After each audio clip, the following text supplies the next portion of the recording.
National Oil Spill Detection and Response Agency says it has responded to the incident and has notified the Nigerian Ajip Oil Company, who are owners of the facility.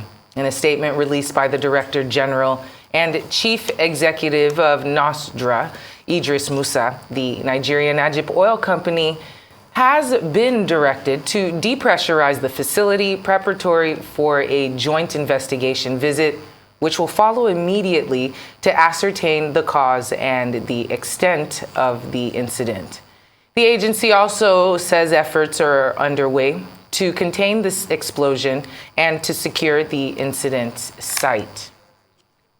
Well, a renowned community leader in the Niger Delta, a social critic and activist, Chief Rita-Lori Ogbebor, joins us now to discuss pipeline protection, crude oil theft, and environmental issues in the Niger Delta. Great to have you with us on Newsday this afternoon. Thank you so much for joining us. Thank you, ladies. Glad to be with you. Well, it's good to have you. You have been quite vocal about your stance on the Niger Delta, on how its resources should be guarded and who should be guarding them. We also know that the recent awarding of the contract to Tompolo has rubbed you the wrong way. And I'm going to give you an opportunity to expound on those issues, but there have been, we see that there's gas flares. We see that there's issues that are going on in the Niger Delta, and they're affecting the environment.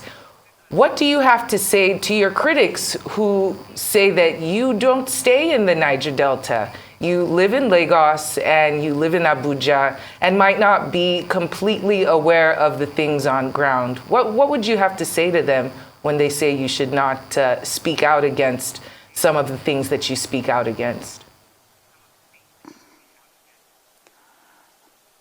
You know, people talk nonsense.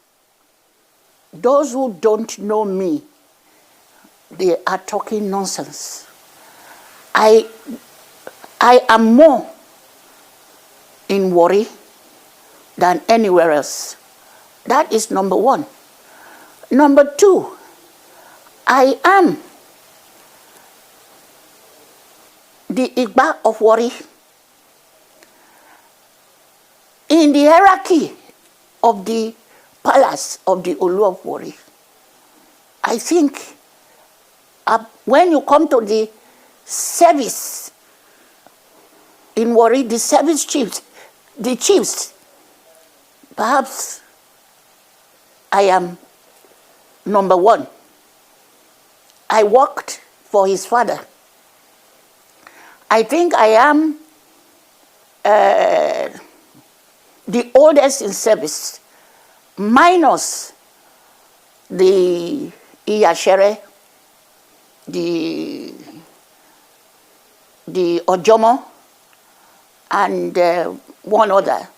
These are chiefs who came from Benin. So they inherit that chieftaincy is from their fathers, is inherited.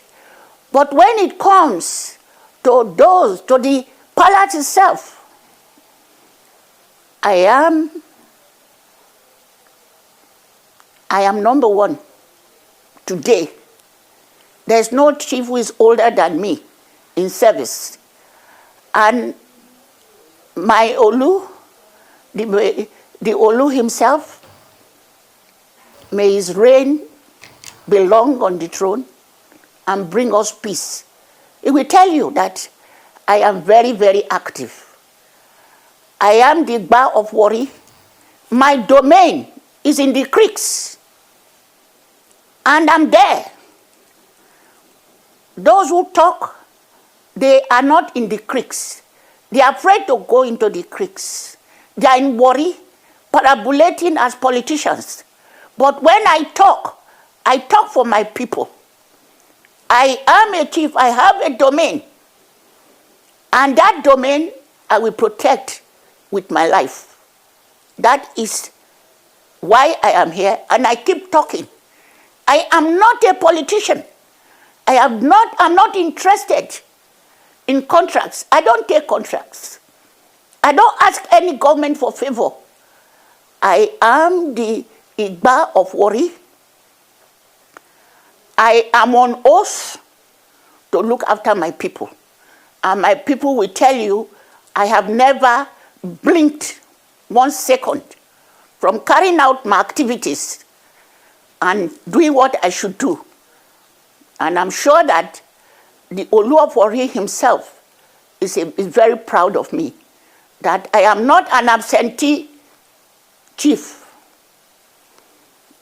Oh, very well said. Before anything happens in the creeks, I will know.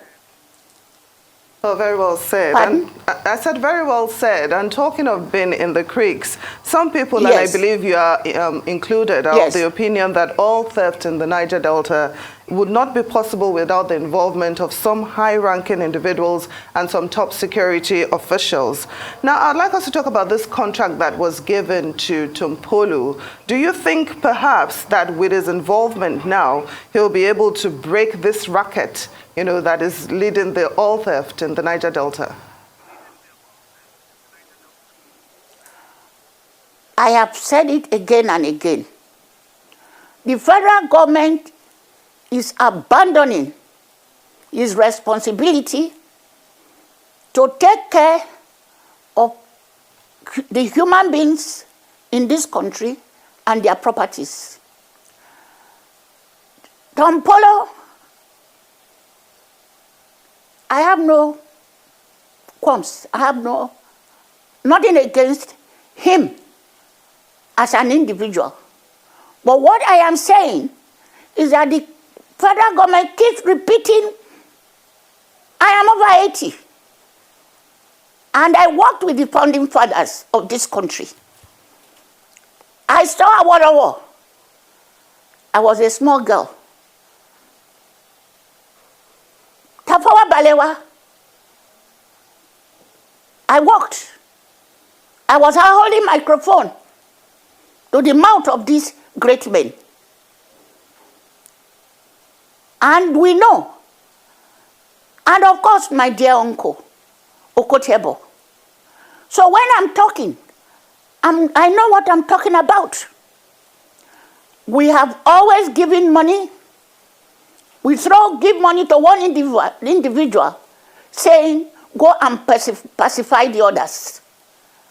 What do these individuals do? They go away with the money. And when they go away with the money, these younger ones, you say they should pacify. Gradually, they are becoming sensitive to the actions of the federal government, that it will give money to one individual to pacify. And of course, gradually, the youths there became sensitized to guns. They now know they must use gun. When you go and tell an individual, look after this place, you must weaponize them. You must give them guns. You must give them money. They must recruit the people to come and do this job. Is that the job? This job, therefore, what are you doing?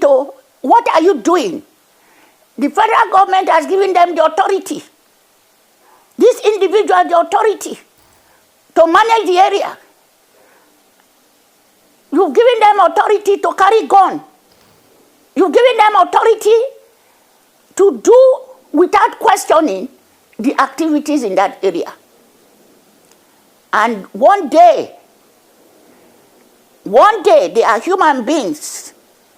One day, if they don't continue to pacify them, one day, what will happen? Will the federal government, who has given them the authority to do whatever they can do, to manage the place, to silence the people, will they be able to handle these men? What I'm saying is simple. All of them, whether they like it or not, they are my children. I see what they don't see. I am a great-grandmother. What I see, they don't see it. Our place, there are many jobless men in the area. A lot of them, they die of hunger because they have not been well taken care of. And that is what I'm saying. Tompolo is not a hooligan. But that is the way people look at him now. Tompolo is like any other gentleman. But he has not been unveiled. People see him now as a gun-toting, I'm sorry to say, criminal who is hibernating in the creeks. This is the feeling people have about Tompolo. Tompolo is just like any other young man who was resisting the occupation of his area by the government who was not in touch with him or with them. So what I'm saying is that you must unveil Tompolo. Who is Tompolo? To unveil him, he must, with all that you want him to do, you must bring him out so that he can now walk not in the shadow of any of anybody, of himself, running in the creeks, and then bring him out, let him have an office, an institution, let him be recognized. When he recruits his boys, those boys must be trained. They must know what they are doing. And when there's any problem, you must be able to reach Tompolo. Tompolo himself must appoint lieutenants in the different areas, because you are asking him now to do the job to secure an area that is equivalent to Ekiti State. That's what you're asking him to do. That is in Niger Delta. So, if you are now giving him that authority, that means he has the authority like the Inspector General of Police. He has the authority like the Navy. He has the authority like the soldier. He has the authority and weapon, even better weapons than the Niger, than the armed forces. Right, Chief. So he's not a man you are going to hide under the bushel. Right, Chief. Bring him out. Chief, we hear you, and I apologize for having to interrupt you. We have only a little bit of time and so many more questions to ask. It seems as though, very understandably, you want some organization and transparency with the way the contract is done. Not necessarily that you have an issue with Tompolo as a person or with his ethnicity. At all. That's very clear. No. At all. I am fighting for my country. It's I'm clear. fighting for Nigeria. It's very I'm clear. fighting for the Niger Delta. I want some organization. Don't throw any money on anybody hoping that they will do the job. Right. They are human beings. When their power will rise, and even the country will not be able to control them. Right. And it seems There that you're must be also an alluding organization. to the fact that we would be breeding more monsters or bigger monsters as a result of this contract awarding rather than Correct. settling the situation. My question Correct. now to you is, seeing as you Correct. stand, I mean, we stand on the shoulders of giants that came before us, and you've seen quite a bit. What solutions would you proffer in order to make things even more peaceful and to settle some of the situations that we might not be aware of? You've already alluded to the fact that organization needs to be structured. What other solutions do you have to make sure that peace is kept within the Niger Delta region, not only for the people, but also for the environment? Yes. Some time ago, there was a revolution in the Niger Delta. And it started with the Shekris and the Jos. This made us, Obasanjo was on the throne then. He worked hard. We all worked hard. I worked hard.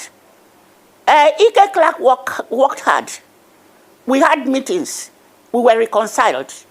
And then they brought out a body to look after the Niger Delta. This is the NDDC, Nigerian. That NDDC is supposed to look after our development of the whole area, in terms of structure, education, human resources, and make us bring that area to civility. And we started.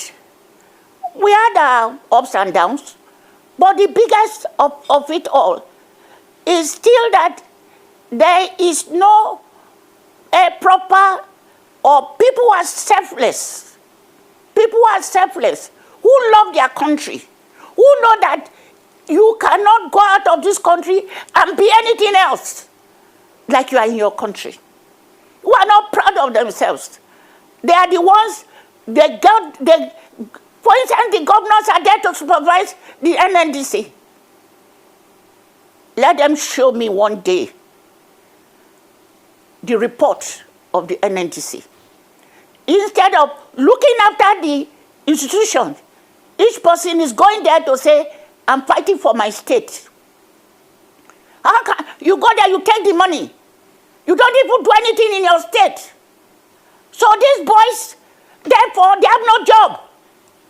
What do you want them to do? They are my children. I'm not saying they are right to do what they are doing, but they are human beings. They will go and bunker. So the governors are to be held responsible. And also there's this idea that since it's NNDC, you can appoint anybody in the board. How do you can bring a man who is you bring a doctor, a medical doctor, and say he's on the board to supervise NDDC? It's not possible. He doesn't know the sea. Whereas there are very competent children, men from that area who have been working with Shell Company. They are working with Chevron. They know the area. These are the people who know they've been in the sea. They know the area. They know what to do. But you will get anybody from anywhere saying anybody can be on the board. If anybody can be on the board, let it be a man who will call them from time to time, because there was a body in Asorok who was supposed to supervise the management of NNDC. With that body, what has it done? They will even join the board members to loot the money. And here we are. The whole country is down.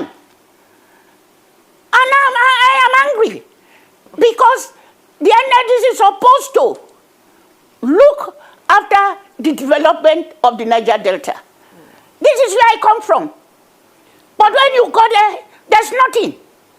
And I cannot now blame the federal government. Your anger, Ma, is definitely understandable, but I'd like to know, what about the governors? How well would you say they are utilizing the 13% derivation fund that they are being given? And then what about reports that we are getting that some elders and chiefs in the Niger Delta are also under the payroll of some of these international firms to look away while they exploit the environment and cause more damage to the people? Very briefly, Ma, because we're out of time. Well, for all I know, I am in court with some of these people, some of these politicians who are masquerading themselves as elders and leaders of the place. I've taken them to court. There's a group I'm in court with for stealing 2.8 billion. And the way it is done that is only a person who is with God and is prepared to die that will take the steps I've taken. I've taken them to court. I've taken them to EFCC. What has the EFCC itself done to these people? They bribe everywhere. My daughter, it is a big task. And I just ask God to look after me because I've taken chances. Okay, take for instance the NNDC. I'm in court with the board. They brought people who don't know anything about the Niger Delta. Akpabio keeps putting his own people there. I took them to court. I'm in court. The next case comes up in October, next month. I've been there now for 3 years. I have children. I have grandchildren. They too, when I'm doing these things, they're crying. Mommy, why should you take this risk? But I am from the creeks. My great-grandmother is a princess of the place, and he has his own town. And the town now, I own the place. I want peace. I want the federal government to do something. Organize the place. What we are lacking is management. The boys in the Niger, they won't work. Renowned they should community look. Leader. And if they don't look, renowned community leader in the Niger Delta, social critic and activist, Chief Rita-Lori Ogbebor, we do thank you so much for appearing on Newsday, and we wish you all the best in your struggle for the development of the Niger Delta.